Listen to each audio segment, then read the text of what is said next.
Hello students, कैसे हैं आप? आई होप सब बहुत बढ़िया होंगे। बच्चों, लास्ट क्लास में हम लोगों ने टॉपिक किया था बैंकिंग ट्रांजैक्शंस, और आज मैं आप लोगों के लिए लेकर के आया हूं कुछ और टॉपिक्स जो कि हैं drawings in kind, loss by fire, free sample और चैरिटी। तो इन चीजों का अकाउंटिंग ट्रीटमेंट क्या होता है, किस तरीके से जर्नल एंट्री फॉर्म होती है, ये पढ़ेंगे हम आज की क्लास में। तो चलिए बच्चों, स्टार्ट करते हैं आज की वीडियो। देखो, होता क्या है हमारे पास में कि मॉडर्न अप्रोच में एक बात बोली गई थी। मॉडर्न अप्रोच याद है ना आपको? क्लियर का फंडा, CLEAR, क्लियर। ठीक है, तो चलिए मैं लिखता हूं यहां पे, आप लोग भी लिखिएगा। मॉडर्न अप्रोच में क्या होता था? मॉडर्न अप्रोच में यह होता था कि अगर एसेट या एक्सपेंडिचर लिखिएगा आप मेरे साथ में।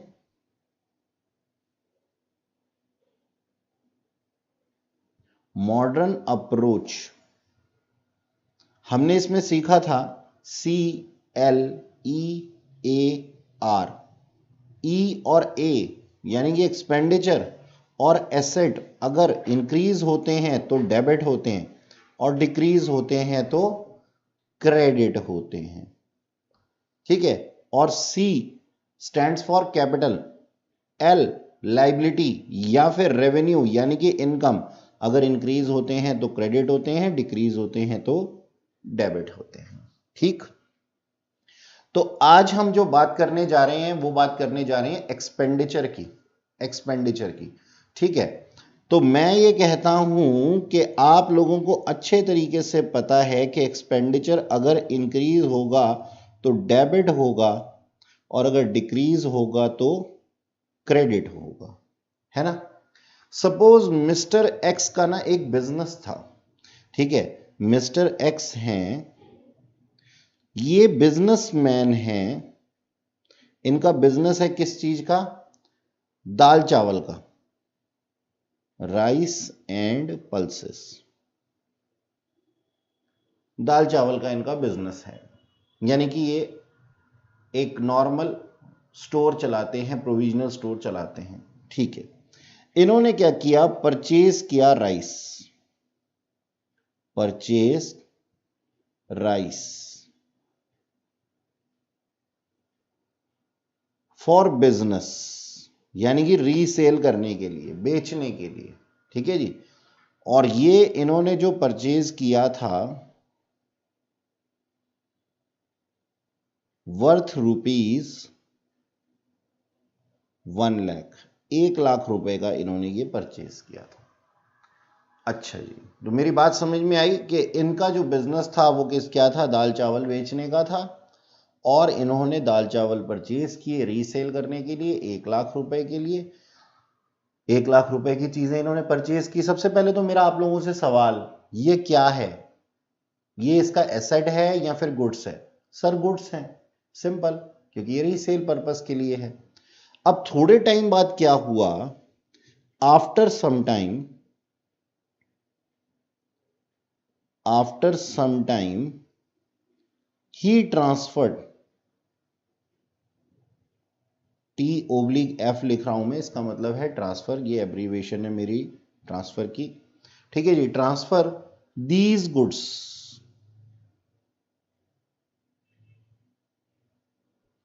Worth rupees 15,000। ठीक है जी, यानी कि उसने क्या किया? इस 1 लाख रुपए में से 15,000 रुपए की चीज जो थी वो ट्रांसफर कर दी। अब कहां पे ट्रांसफर कर दी? For home consumption, home consumption.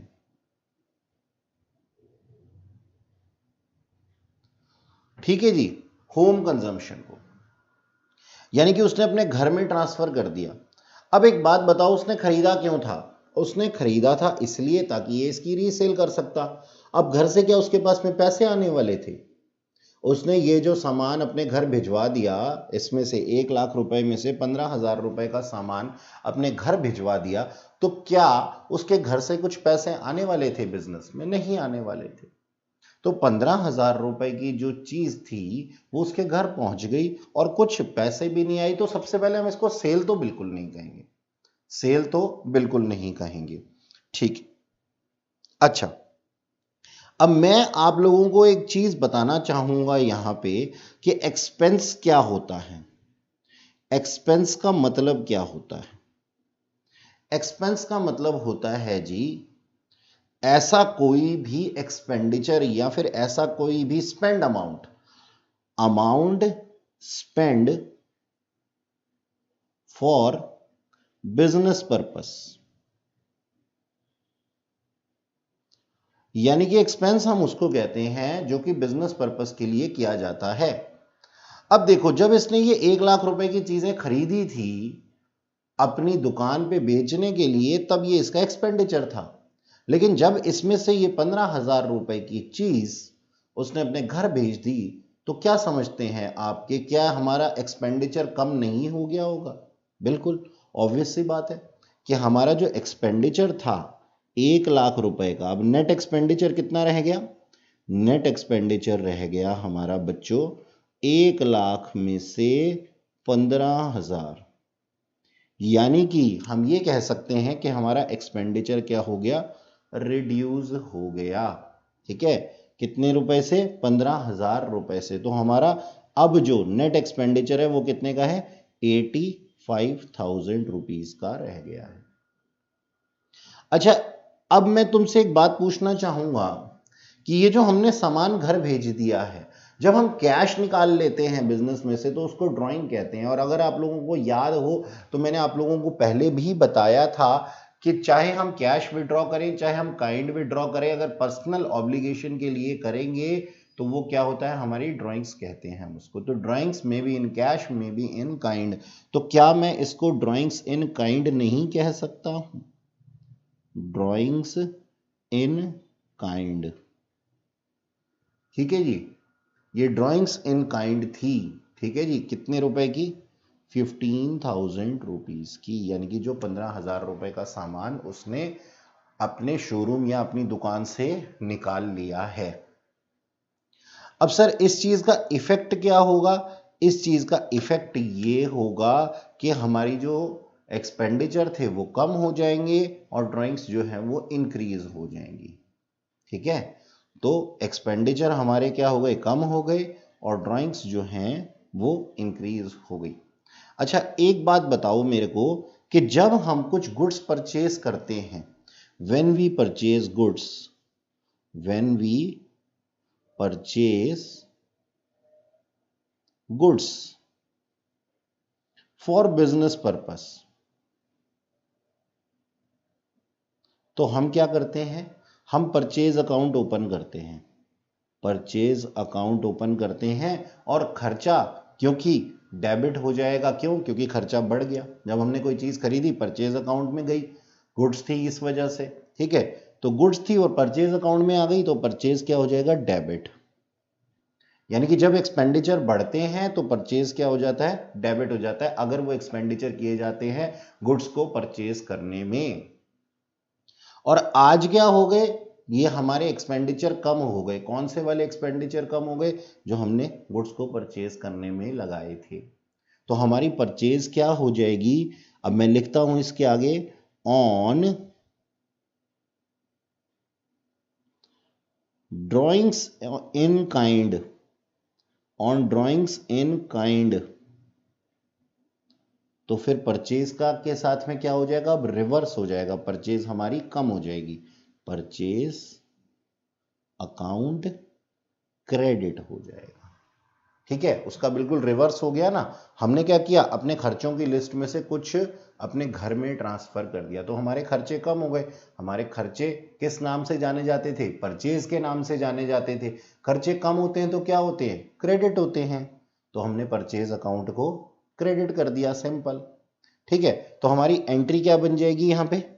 Entry हमारी, अब जर्नल एंट्री लिखने जा रहा हूं मैं। ठीक है, इस सिचुएशन के अंदर हमारी जर्नल एंट्री बन जाएगी बच्चों, drawings account debit, drawings account debit to purchase account. ठीक है जी, टू परचेज अकाउंट। और कितने हजार से? 15,000 रुपए से।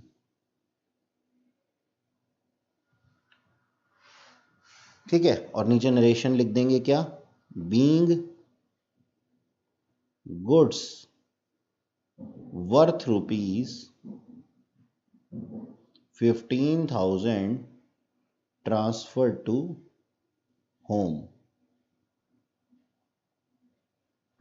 ठीक है, यानी कि पर्सनल पर्पस के लिए। एक बार फिर से देख लो बच्चों, मैं दोबारा से इस चीज को बता देता हूं। मैंने एग्जाम्पल लिया कि मिस्टर एक्स ने, जिसका कि एक बिजनेस था दाल चावल बेचने का, दाल चावल परचेज किए रीसेल करने के लिए, यानी कि 1,00,000 रुपए के। थोड़े समय बाद उसने 15,000 रुपए की चीजें अपने घर भेज दी। सबसे पहले तो ये जो घर भेज दिया है, ये उसकी ड्रॉइंग्स इन काइंड हो जाती है, कोई सेल तो है नहीं। ठीक है, तो हम क्या करेंगे जी, एक्सपेंडिचर हमारे कम हो गए। और एक्सपेंडिचर को हम किस नाम से जान रहे थे? जान रहे थे परचेज अकाउंट के नाम से। जब हमारे एक्सपेंडिचर बढ़ते हैं गुड्स को परचेज करने पे, तो हमारी एंट्री क्या होती है? Purchase account debit to cash account. तो अब हमारे एक्सपेंडिचर कम हो रहे हैं, तो परचेज अकाउंट ही क्या हो जाएगा? क्रेडिट हो जाएगा। सेल ये है नहीं, इस वजह से हम इसको सेल में मान ही नहीं सकते। ठीक है, अगर परचेज क्रेडिट हुआ है तो डेबिट क्या होगा? ड्राइंग्स। क्यों? क्योंकि ये पर्सनल यूज के लिए थी। ठीक है, तो ये हमारे पास में इसका पूरा प्रोसीजर। तो इसको हम नाम दे देते हैं, इसको हम नाम दे देते हैं बच्चों ए पॉइंट। जो हमने आज कवर किया है, ये हमने क्या सीखा? Drawings in kind. Drawings in kind. ठीक है बच्चों,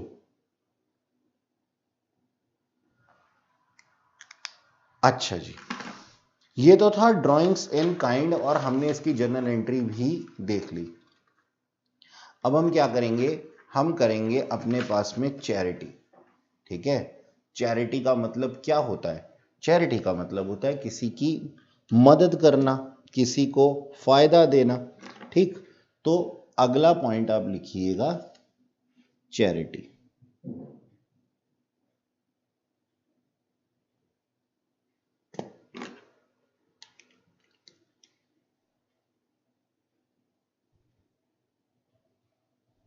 और चैरिटी का मतलब क्या है? डोनेशन। अच्छा, डोनेशन हम देते हैं कभी कभी कैश में। आप लोगों के पास में होता है ना, कभी मान लो कोई आपकी दुकान पे आ गया, आपकी दुकान खुली हुई है, ठीक है, और आपकी दुकान पे कोई बेगर आ गया, कोई भिखारी आ गया, और उसने कहा कि आप उसकी कुछ हेल्प कीजिए। तो दो काम हो सकते हैं, या तो आप अपना कैश उसको दे देंगे कि लो भैया 5 रुपए ले लो, 10 रुपए ले लो, 50 रुपए ले लो, जैसी भी आपकी श्रद्धा हो। या फिर आप उसको क्या कहते हैं कि भाई पैसे तो मैं नहीं दे सकता आपको, क्योंकि आप इसका मिसयूज कर सकते हैं, तो आप ऐसा कीजिए, मुझसे 1 किलो चावल ले जाइए, 1 किलो दाल ले जाइए। इस तरीके से हम उसकी चैरिटी कर देते हैं। तो हम ना कभी कभी क्या करते हैं, अपनी दुकान से उठा करके सामान भी डोनेट कर देते हैं। तो मैं यहां लिख देता हूं बेटा, डोनेशंस या फिर चैरिटी इन गुड्स। क्योंकि कैश नहीं कर रहे हैं हम कर रहे हैं क्या? गुड्स। तो हम क्या सीखने वाले हैं? Accounting treatment of charity in goods. अब देखो होगा क्या, चैरिटी क्या है? बिजनेस पर्पस है क्या? क्या हम व्यापार बढ़ाने के लिए, व्यापार करने के लिए चैरिटी करते हैं? नहीं, हम तो अपने मन से करते हैं। तो इसका मतलब क्या है कि ये एक पर्सनल पर्पस है ना? पर्सनल है ना, मतलब मेरा मन किया तो मैं डोनेशन दे देता हूं, मेरा मन नहीं करता तो मैं डोनेशन नहीं देता शायद। तो क्या इसका बिजनेस से कोई लेना देना है? नहीं, बिजनेस से कोई लेना देना नहीं है। ये तो मैं अपनी दुकान पे बैठा था, तो मैंने दुकान में से उठा करके सामान दे दिया, लेकिन इसका बिजनेस से कोई लेना देना नहीं है। तो बेटा सबसे पहले तो चैरिटी जो है, charity is not related to business. ठीक है जी, लेकिन फिर भी हमने जो किया है वो तो बिजनेस में से किया है, तो अब इससे बिजनेस तो इफेक्ट होगा ही ना। ठीक है जी, तो मैं यहां पे ऐसा लिखता जरूर हूं charity is not related to business, लेकिन आप इस चीज का मतलब लिखेंगे कि क्या, charity is not for business purpose.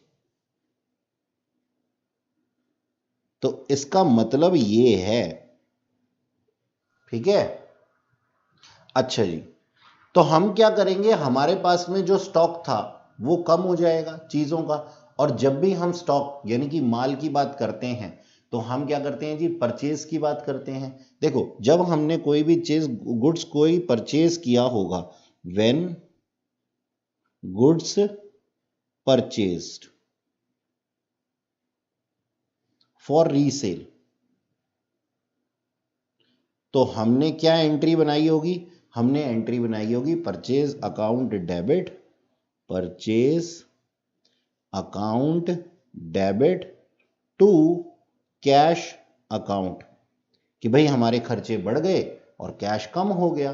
Cash कम हो गया तो क्रेडिट, खर्चे बढ़ गए तो खर्चे होते हैं डेबिट। लेकिन अब क्या हुआ है, अब हमने चैरिटी दे दी है, तो after some time we donated some goods out of it. ठीक है, तो अब हम लोगों ने क्या किया, इसकी चैरिटी की है हमने, तो चैरिटी की एंट्री क्या होगी, देखो। अब क्या ये चीज कोई सेल हुई है, अगर स्टॉक सेल कर देते, यानी कि परचेज जो था, जो हमने किया था स्टॉक, उसको हम सेल कर देते तो हम सेल अकाउंट से लिखते, लेकिन सेल तो हमने किया नहीं, हमने तो चैरिटी की है। तो अब क्या करूंगा, दो चीजें इफेक्ट होंगी। एक तो मेरा ये परचेज जो है ना ये कम हो जाएगा, ये मेरा परचेज यानी कि एक्सपेंडिचर। एक्सपेंडिचर का भी मैंने क्या मतलब बताया था आप लोगों को, एक्सपेंडिचर का मतलब बताया था वो चीजें जो कि बिजनेस पर्पस के लिए की जाती हैं, लेकिन ये तो बिजनेस पर्पस था ही नहीं, ये तो मेरा पर्सनल पर्पस था। तो यहां पे क्या मैं ड्राइंग्स कर लूं, नहीं, ड्राइंग्स का तो मतलब ये होता है कि मैंने जो चीज घर भेज दी, ऐसा पर्सनल, लेकिन ये तो मैंने सोसाइटी को दिया है, सोसाइटी का ही तो पार्ट था वो बेगर, भिखारी। तो अब ऐसे काम अगर मैं करता हूं तो मैं इसके लिए क्या करता हूं, एक तो चैरिटी अकाउंट ओपन कर लेता हूं और इससे मेरी परचेजेस भी डिक्रीज हो जाती हैं। ठीक है, तो हम यहां पे एंट्री करेंगे क्या, क्रेडिट साइड पे हम क्या लिख देंगे, चैरिटी के केस में, इन केस ऑफ चैरिटी हम क्या एंट्री लिखेंगे, टू परचेज अकाउंट, यानी कि परचेज क्या हो जाएगा हमारा, क्रेडिट हो जाएगा, क्योंकि हमारे गुड्स जो हैं, जो हमने खर्चे किए थे, वो हमारे खर्चे अब कम हो जाएंगे, क्योंकि खर्चा तो हम उसी को कहते हैं ना जो कि हमने बिजनेस पर्पस के लिए किया हो। तो टू अगर परचेज अकाउंट है तो फिर डेबिट साइड पे क्या आएगा, डेबिट साइड पे चैरिटी ही आएगी। तो हम क्या लिखेंगे, charity account debit to purchase account. ठीक है, ये हमारी जनरल एंट्री होगी बच्चों। तो हमने चैरिटी अकाउंट को डेबिट कर देना है और परचेज अकाउंट को क्रेडिट कर देना है। ठीक, इस केस के अंदर। अच्छा, अब ना मैं आपको ऐसी चीज बताऊंगा जिससे कि आपके दिमाग में ये जो परचेज को कब कब क्रेडिट करना है वो हमेशा के लिए छप जाएगा। ठीक है, एक गोल्डन रूल बताता हूं मैं आप लोगों को। ठीक, तो आप इसको लिखिएगा, पहले लिखिएगा फिर मैं आप लोगों को इसको समझाता हूं। लिखो बेटा, गोल्डन रूल। गोल्डन रूल क्या है, गोल्डन रूल ये कहता है कि सर, इफ गुड्स रिड्यूस या फिर रिड्यूसेस, कम हो जाएं अगर, by any reason other than sale, then purchase account will be credited। हमने क्या लिखा कि अगर जो गुड्स हैं वो रिड्यूस हो जाएं, चीजें जो हैं रिड्यूस हो जाएं हमारे दुकान से किसी भी कारण से, लेकिन वो कारण नहीं होना चाहिए सेल, यानी कि सेल के अलावा अगर किसी और कारण से ये चीजें कम हो जाएं तो हम परचेज अकाउंट को क्या कर देंगे, क्रेडिट कर देंगे। ठीक है, तो इसका मतलब ये हुआ कि पिछली बार जब हमने पर्सनल पर्पस के लिए किया था तो पर्सनल पर्पस भी सेल नहीं होता, तो हमने क्या किया, परचेज अकाउंट को क्रेडिट कर दिया। अब की बार हमने कोई चैरिटी की, डोनेशन दिया, डोनेशन भी हमारा बिजनेस पर्पस नहीं होता, तो हमने क्या किया, परचेज को क्रेडिट कर दिया। ठीक है, तो आप इस गोल्डन रूल को याद रखिएगा बच्चों। चलो अब ना नेक्स्ट करते हैं, अगला है हमारे पास में, हमने अभी क्या किया था, चैरिटी या फिर डोनेशन इन गुड्स। अब मैं आप लोगों को करवाने वाला हूं बच्चों नेक्स्ट पॉइंट, जो कि आप मेरे साथ लिखिएगा, goods distributed, goods distributed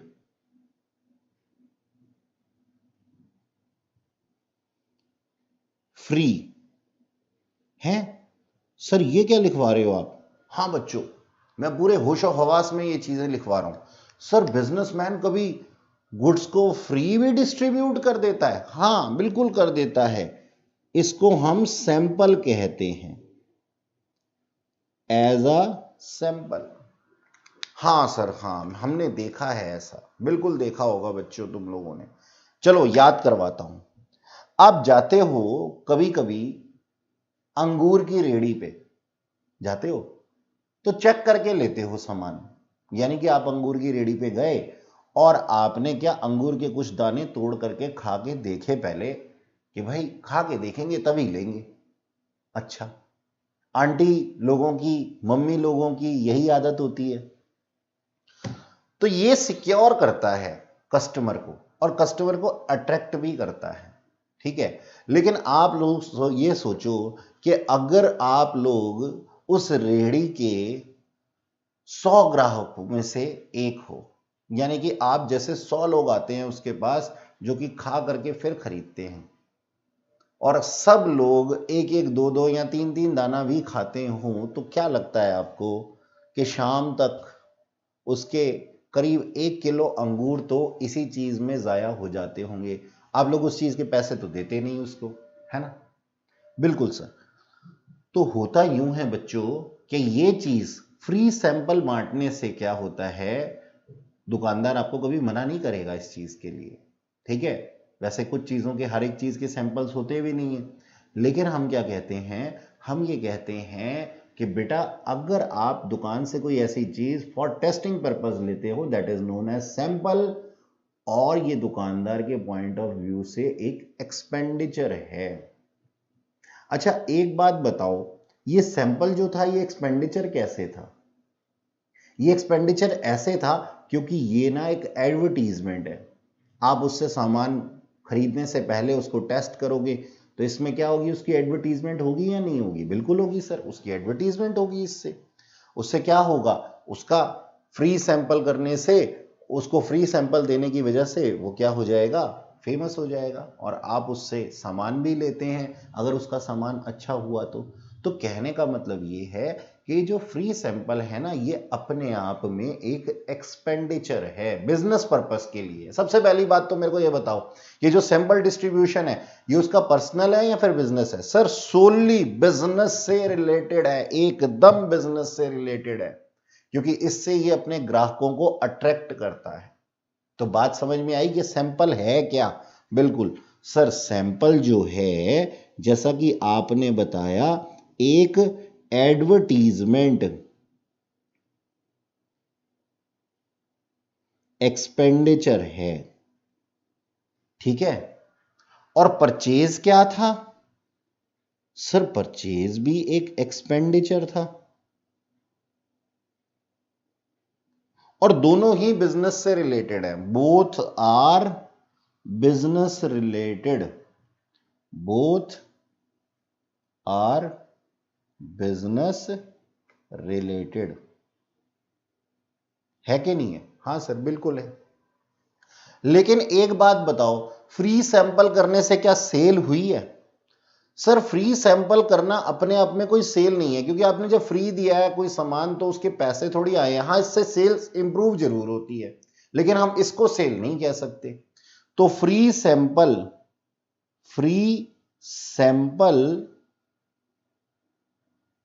is not sale, ये सेल नहीं है। देयरफॉर हमने अभी गोल्डन रूल क्या लिखा था, वो देखो अभी ऊपर लिखा ही हुआ है आपकी स्क्रीन पे, लिखा हुआ है ना कि golden rule, if goods are reduce, goods reduce हुई हैं सैंपल बेचने से, सैंपल बांटने से, नॉट बेचने से। सैंपल बांटने से हमारी गुड्स क्या हो गई हैं? रिड्यूस हो गई हैं। हाँ सर हो गई हैं। क्या ये सेल है? नहीं सर सेल तो नहीं है। तो फिर क्या हो जाएगा? तो फिर इस वजह से हम क्या कर देंगे, परचेज अकाउंट को हम क्रेडिट कर देंगे, ठीक है। और एडवर्टीजमेंट या फिर सैंपल अकाउंट को हम क्या कर देंगे? डेबिट कर देंगे। क्यों? क्योंकि हमारे पास में रूल है, जब भी एक्सपेंडिचर बढ़ता है तो क्या होता है? डेबिट होता है सर, डेबिट। अच्छा सर अब हमें समझ में आ गया कि सर आप हमें यह बताना चाहते हैं कि हमारा एक एक्सपेंडिचर जो है वो कम हो जाएगा और दूसरा एक्सपेंडिचर जो है वो बढ़ जाएगा। तो यहां से परचेज में से निकल करके हमने इसको कहां पे ट्रांसफर कर दिया? सैंपल के अकाउंट में ट्रांसफर कर दिया। देखो परचेज जो है वो हमारे पास में हमने क्रेडिट क्यों किया? क्योंकि हमारा गोल्डन रूल कहता था कि अगर गुड्स रिड्यूस हो जाएं और सेल भी ना हुई हो तो हमारा परचेज अकाउंट क्या हो जाता है? क्रेडिट हो जाता है, यानी कि परचेजेस कम हो जाती हैं।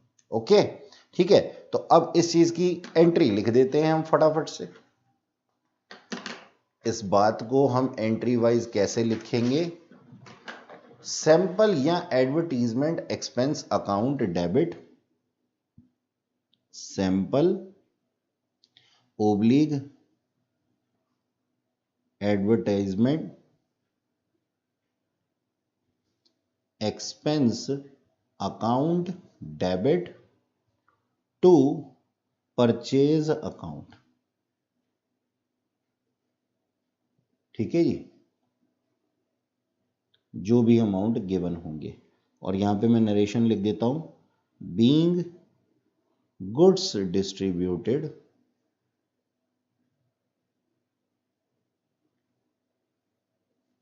As free sample. ठीक, एज फ्री सैंपल, यानी कि फ्री सैंपल के तौर पे हमने इन गुड्स को बांट दिया, नॉट बेच दिया, बांट दिया। ठीक है जी।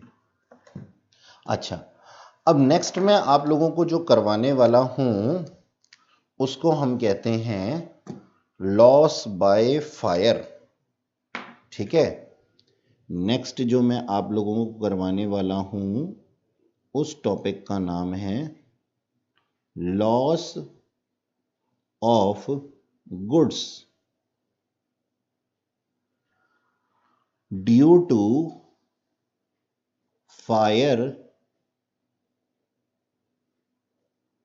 और थेफ्ट। अगर कोई सामान, किसी सामान में आग लग जाए,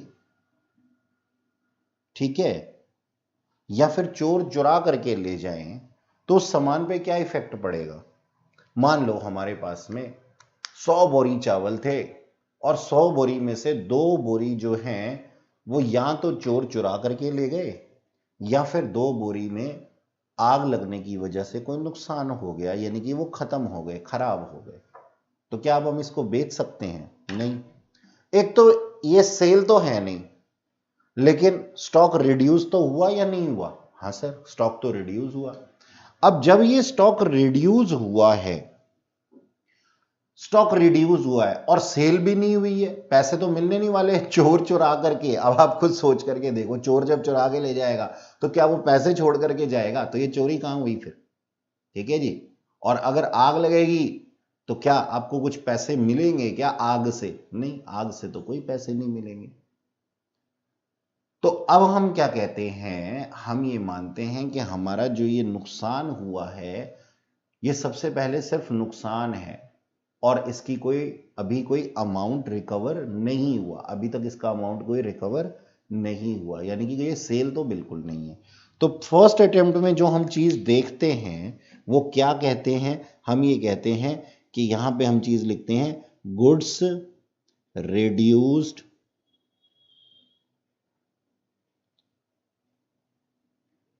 बट देयर इज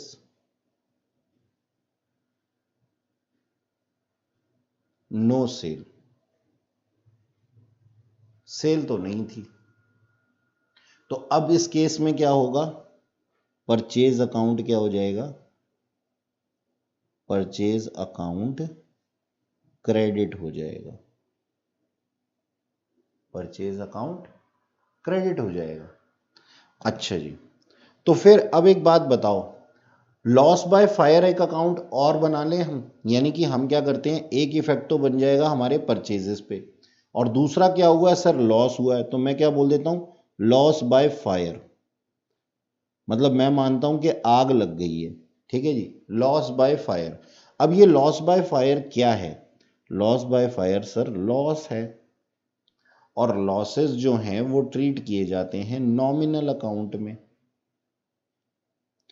और नॉमिनल अकाउंट के रूल्स क्या कहते हैं बच्चों, कि debit all expenses and losses, और क्या कहते हैं, credit all incomes and gains. यानी कि अगर कोई गेन होता तो आप क्या कर देते, उसको क्रेडिट कर देते, कोई लॉस हुआ है तो आप उसको क्या कर देंगे, डेबिट कर देंगे। तो देखो पता लग रहा है बिल्कुल कि परचेज अकाउंट क्या हो रहा है, क्रेडिट, और लॉस बाय फायर क्या हो रहा है, डेबिट। तो हमारी एंट्री क्या बन जाएगी, हमारी एंट्री बन जाएगी मेरे बच्चों loss by fire, loss by fire या फिर थेफ्ट, कुछ भी हो सकता है, account debit to purchase account. ठीक है, और फिर हम नरेशन में क्या लिख देंगे, नरेशन में लिख देंगे being goods lost due to fire. Okay, आग लगने की वजह से गुड्स जो थी वो डिस्ट्रॉय हो गई और इसकी वजह से हमें नुकसान हो गया। अच्छा जी, अब ये तो था क्या, लॉस बाय फायर या फिर थेफ्ट, सॉरी, ठीक है, हमने या तो नुकसान उठाया है चोरी की वजह से और या फिर हमने नुकसान उठाया है आग लगने की वजह से। अब बच्चों आप लोगों ने ऐसा सुना होगा कि हमारे इंश्योरेंस होते हैं कुछ, हमने कुछ इंश्योरेंस प्रीमियम पे किया हुआ होता है। तो ये इंश्योरेंस प्रीमियम हम क्यों पे करते हैं, ताकि कल को अगर हमें कोई नुकसान हो तो उस नुकसान की क्या हो जाए, भरपाई हो जाए। ठीक है, तो आज हम क्या करने वाले हैं, आज हम इस चीज की रिकवरी करने वाले हैं। मान लो हमने अगर ये लॉस जो हुआ है ये चीज इंश्योर्ड थी तो हम इसकी सीखेंगे रिकवरी। ठीक है, तो आप मेरे साथ में नेक्स्ट हेडिंग लिखिएगा, रिकवरी ऑफ लॉस्ट गुड्स। ठीक है, तो मैं यहां लिख देता हूं रिकवरी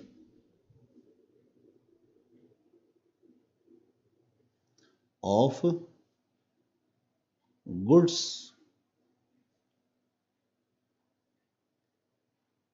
लॉस्ट इन थेफ्ट और फायर। अच्छा, ये रिकवरी देगा कौन, ये रिकवरी कहां से होगी, सर ये रिकवरी जो होगी वो इंश्योरेंस कंपनी से होगी, इंश्योरेंस कंपनी देगी हमारे को ये अमाउंट। ओके, तो चलो अब देखो एक बात बताओ, जो हमें लॉस हुआ था थोड़ी देर पहले, वो लॉस हम किसको ट्रांसफर कर देंगे? वो हम लॉस ट्रांसफर कर देंगे इंश्योरेंस कंपनी को। तो यहां पे मैं क्या लिख देता हूं कि loss transfer to insurance company. हमने इंश्योरेंस कंपनी को ये लॉस जो था, अपना लॉस, वो ट्रांसफर कर दिया, ठीक है ना। तो अब जब हम अपना लॉस को ट्रांसफर कर देते हैं, लॉस के ट्रांसफर होने से हमारे बिजनेस में लॉस क्या हो जाएगा? जब यहां से ट्रांसफर हो गया कोई चीज, ये पेन है मेरे हाथ में, अगर मैं इस पेन को यहां से ट्रांसफर कर दूं आपके पास, तो ये आपके हाथ में आ जाएगा और मेरे हाथ से चला जाएगा, यानी कि मेरे हाथ से लॉसेस रिड्यूस हो गए, कम हो गए, है ना। तो मेरे हाथ से लॉसेस कम हो जाएंगे। अगर लॉसेस मेरे कम हो जाते हैं, यानी कि लॉसेस डिक्रीज हो जाते हैं, अगर मेरा लॉस डिक्रीज हो जाता है तो ये क्या हो जाता है सर? क्रेडिट हो जाता है, ठीक है। मैंने बताया था ना गोल्डन रूल के अंदर कि अगर एक्सपेंडिचर, और expenditure is equal to losses, expenditure is equal to losses, expenditure और लॉसेस का सेम ट्रीटमेंट होता है क्या? कि अगर वो डिक्रीज हो जाते हैं ना, इफ डिक्रीज, तो क्या होते हैं? क्रेडिट, ठीक है जी। अच्छा सर, ये बात हम याद रखेंगे। चलो जी, तो मैं क्या करने वाला हूं अब? लॉस बाय फायर को क्या कर देने वाला हूं? लॉस बाय फायर को मैं डिक्रीज कर देने वाला हूं या फिर क्रेडिट कर देने वाला हूं। देखो यहां पे ना, जब मैं इंश्योरेंस कंपनी के पास में अपना लॉस को ट्रांसफर करता हूं तो दो चीजों के ऊपर इफेक्ट पड़ेगा। एक तो लॉस बाय फायर और दूसरा इंश्योरेंस कंपनी,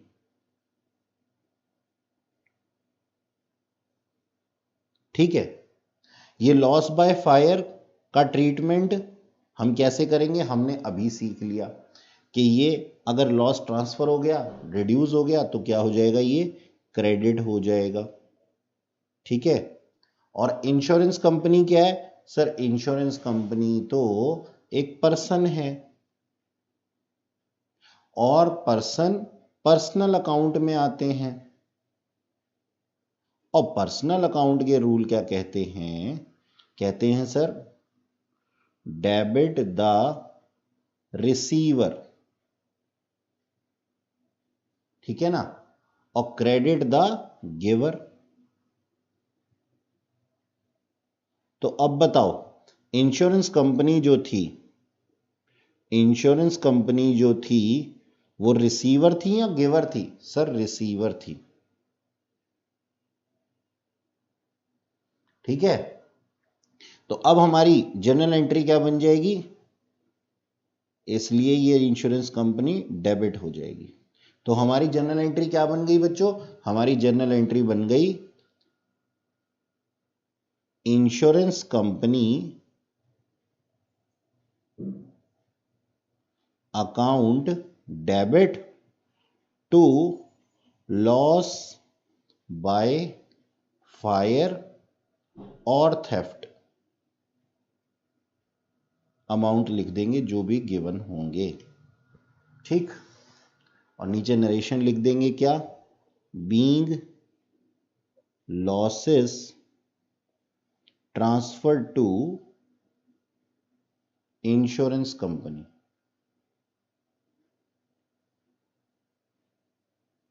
ठीक है जी। तो ये था हमारी पूरी प्रोसेस इसकी। अच्छा, अब आगे की प्रोसेस को देखते हैं बच्चों। कभी कभी क्या होता है, इंश्योरेंस कंपनी हमारे को कुछ पैसे देती है, ठीक है। कभी कभी क्या होता है, जब हम लॉस जो हैं वो ट्रांसफर कर देंगे तो भाई हमें पैसे मिलना तो लाजमी है। तो देखो आगे की प्रोसेस समझते हैं। आफ्टर, अब ये इसके लिए एंट्री ना अलग है, ठीक है। After transfer losses business will receive money, है ना, पैसे मिलते हैं उसको। That means insurance claim, insurance claim, ठीक। तो इंश्योरेंस क्लेम जो मिलता है उसको हम क्या कहते हैं, हमारे को जो मनी रिसीव होती है उसको हम इंश्योरेंस क्लेम कहते हैं। अब ये जो मनी है ना, मनी, इसको हम दो सिचुएशन में बांट देते हैं।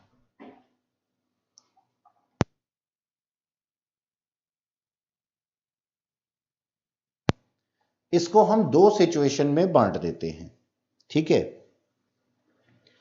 क्या, मान लो हमारे को फुल अमाउंट रिसीव हो गया, फुल अमाउंट रिसीव्ड, ठीक है जी, यानी कि जितना भी हमारा लॉस हुआ था वो पूरे का पूरा हमें रिसीव हो गया। किससे? हमें रिसीव हो गया इंश्योरेंस कंपनी से।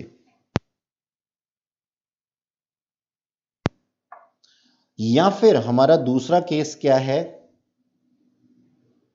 पार्शियल अमाउंट रिसीव, यानी कि जितना भी हमारा लॉस हुआ था वो पूरा का पूरा रिसीव नहीं हुआ।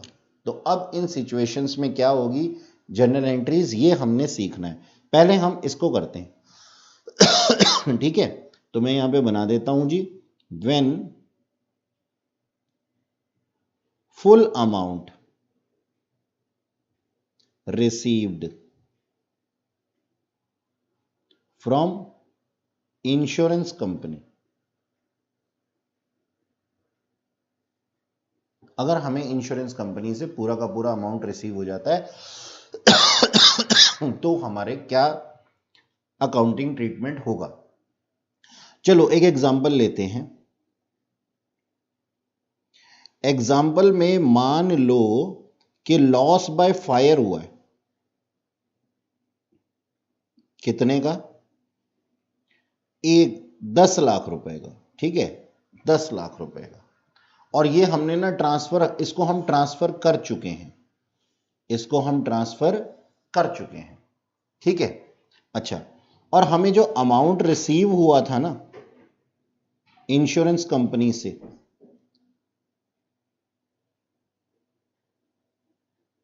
वो हमारा अमाउंट रिसीव हुआ था 10,000 रुपए, यानी कि पूरा का पूरा अमाउंट जो था वो हमारा रिसीव हो गया था। अब इस सिचुएशन के अंदर कौन कौन सी चीजें इफेक्ट होंगी, एक तो बैंक और दूसरा इंश्योरेंस कंपनी, है कि नहीं है? बिल्कुल सर, यही दोनों, बैंक और इंश्योरेंस कंपनी दोनों ही क्या हैं, अब मैं इन दोनों को ज्वाइंट कर देने वाला हूं, दोनों ही पर्सन्स हैं। और पर्सन्स पे हम, एक आर्टिफिशियल पर्सन है और दूसरा भी आर्टिफिशियल पर्सन है, तो ये आर्टिफिशियल पर्सन है, ठीक है। आर्टिफिशियल पर्सन के ऊपर पर्सनल अकाउंट के रूल चलते हैं, पर्सनल अकाउंट के, भाई साहब पर्सनल अकाउंट के रूल्स क्या कहते हैं, debit the receiver and credit the giver, यानी कि लेने वाला डेबिट होगा और देने वाला क्रेडिट होगा, ठीक है। अब बताओ लेने वाला कौन था, बैंक था। अमाउंट रिसीव किया किसने, हमारे बिहाफ पे बैंक ने। बैंकिंग ट्रांजैक्शंस पढ़ी थी ना आप लोगों ने लास्ट क्लास में मेरे साथ में। अच्छा, तो बैंक को हम क्या कर देंगे, डेबिट, तो हमारी एंट्री क्या बन जाएगी, bank account debit to insurance company. जरूरी नहीं है कि बैंक हमारे बिहाफ पे कलेक्ट करे, हम खुद भी कलेक्ट कर सकते हैं। और अगर हमने कैश कलेक्ट कर लिया, वैसे जनरली ऐसा होता नहीं है, इंश्योरेंस क्लेम जो होता है ना वो हमारे बैंक अकाउंट में ही आता है। लेकिन मान लो इंश्योरेंस कंपनी अगर हमारे को कैश दे देती है तो उस केस में कैश डेबिट हो जाएगा। और कैश डेबिट होगा तो कैश के लिए क्या इफेक्ट, अगर कैश पे इफेक्ट आया तो फिर क्या इफेक्ट होगा, कैश हमारा एसेट है और एसेट जो है वो रियल अकाउंट में आता है, तो उस पे क्या रूल लगते हैं, debit word comes in, credit word goes out. अगर कैश आया था तो क्या हो जाएगा, डेबिट हो जाएगा, तो उस केस में बैंक की जगह क्या आ जाता बच्चों, कैश आ जाता। सिंपल। ठीक है, ये बात समझ में आई आप लोगों को। इसकी नरेशन लिख देंगे। नरेशन में आप लोग लिखिएगा, being insurance claim received in full, यानी कि पूरा का पूरा इंश्योरेंस क्लेम हमें रिसीव हो गया। अच्छा जी, अगर पार्शियल अमाउंट रिसीव होता है, यानी कि कभी कभी क्या होता है, हम लोग इंश्योरेंस कंपनी को एविडेंस नहीं दे पाते। भाई हमारा जो नुकसान हुआ होता है वो तो याद है 2 बोरियों का नुकसान हुआ था, लेकिन मैं एविडेंस सिर्फ 1.5 बोरी के ही दे पाया, यानी कि 1.5 जो बैग था राइस का, मैं उसी का एग्जाम्पल दे पाया, उसी का एविडेंस दे पाया। तो अब इंश्योरेंस कंपनी मेरे को पूरा का पूरा क्लेम थोड़ी ना देगी, 1.5 बैग्स का ही देगी। तो कभी कभी हमारे पास में कुछ पार्शियल भी क्लेम हमें रिसीव होते हैं, तो इसको हम ऐसे लिखते हैं, partial amount receive, when partial amount received from insurance company. ठीक है जी, हमने जो लॉस अपने ट्रांसफर कर दिए थे, ठीक है, वही वाला एग्जांपल ले लेता हूं। ठीक है, इसी चीज का मैं एग्जांपल ले लेता हूं दोबारा से, जो भी हमने लिया था ना वही ले लेते हैं। मान लो लॉस बाय फायर जो हमने ट्रांसफर कर दिए थे ना इंश्योरेंस कंपनी को, वो थे 10,000 रुपए के, लेकिन हम इनके साथ में एविडेंस नहीं दे पाए पूरे के पूरे। हमारा जो हमें अमाउंट रिसीव हुआ ना, वो अमाउंट रिसीव हुआ इंश्योरेंस कंपनी से कितना, 7,000। तो अब इसका मतलब क्या हो गया कि 10,000 रुपए में से 7,000 तो रिकवर हो गए, और हमारा जो लॉस हो गया, जो रिमेनिंग लॉस हो गया, वो कौन बियर करेगा, वो हम ही तो बियर करेंगे। भाई सोचने वाली बात है, सोच करके देखो। आप अपने लिए कोई खर्चा कर देते हैं, आपने एक बुक परचेज करी 500 रुपए की, और मम्मी ने आपको 450 रुपए दिए, इसका मतलब क्या हुआ कि आपकी 50 रुपए तो डूब गए ना। इसी तरीके से आपने लॉस ट्रांसफर किए थे इंश्योरेंस कंपनी को 10,000 के, अमाउंट रिसीव हुआ सिर्फ 7,000, तो रिमेनिंग लॉस कितने के रह गए, रिमेनिंग लॉस वो आपके ऊपर ही तो आ जाएंगे, कितने के, 3,000 रुपए के। तो बिजनेस विल बियर इट, तो बिजनेस विल बियर इट, कितना, 3,000 रुपए का लॉस। अच्छा जी, तो इसका मतलब हमारे को यहां पे 3 इफेक्ट पड़े हैं। असल में इफेक्ट तो 2 ही पड़ते हैं, डेबिट या क्रेडिट के, लेकिन 3 जगह हम इसकी एंट्री करेंगे, यानी कि सर कंपाउंड एंट्री होने वाली है। एक तो बैंक, एक इंश्योरेंस कंपनी, और तीसरा नेट लॉस। ये नेट लॉस हम लोग लेने वाले हैं, बियर करने वाले हैं। अब इन दोनों के रूल्स तो मैंने अभी आपको बताए थे, क्या ये दोनों आर्टिफिशियल पर्सन है, आर्टिफिशियल पर्सन पे पर्सनल अकाउंट के रूल लगते हैं। ठीक है, ठीक है, और पर्सनल अकाउंट के रूल लगते हैं, तो पर्सनल अकाउंट के रूल क्या होते हैं, debit the receiver and credit the giver. ठीक, ओके। अभी थोड़ी देर पहले हमने ये चीज किया था ना, ये देखो, जब बैंक रिसीवर था और इंश्योरेंस कंपनी गिवर थी, ठीक इसी तरीके से हम यहां पे भी करने वाले।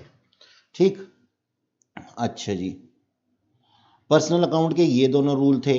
और नेट लॉस, क्योंकि अपने आप में क्या है, लॉसेस हैं, तो लॉसेस नॉमिनल अकाउंट में ट्रीट होते हैं, और नॉमिनल अकाउंट के रूल क्या कहते हैं, debit all expenses and losses. कि सारे एक्सपेंसेस और लॉसेस को डेबिट कर दो और credit all incomes and gains. तो हमारी जर्नल एंट्री क्या हो जाएगी? हमारी जर्नल एंट्री हो जाएगी bank account debit loss by fire debit. अब इसका मतलब ये नहीं है कि हमें कुछ और लॉस हो गया है, नहीं, जो हमने इंश्योरेंस कंपनी पे 10,000 डाल दिए थे उसमें से 3,000 रुपए के इंश्योरेंस कंपनी ने वापस हमारे पे डाल दिए हैं। ठीक है जी। तो लॉस बाय फायर, ये कोई नई आग नहीं लगी है, टू इंश्योरेंस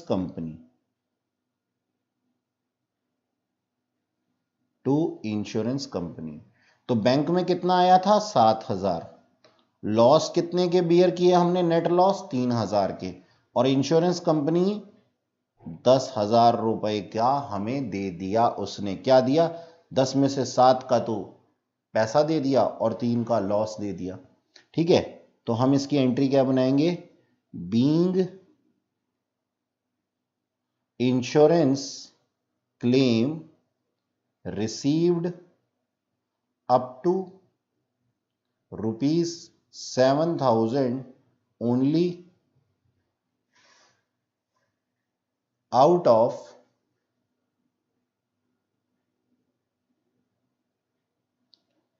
loss of ₹10,000। तो 10,000 रुपए के लॉस से 7,000 रुपए ही केवल रिकवर हो पाए। ठीक है बच्चों, तो ये थी हमारी आज की क्लास जिसके के अंदर हमने बहुत सी ट्रांजैक्शन सीखी। आप इनको माइंड में रखिएगा, नेक्स्ट क्लास में हम लोग इसकी प्रैक्टिस करेंगे और फिर हम आगे बढ़ेंगे। ठीक है, तो कीप लर्निंग। Bye bye.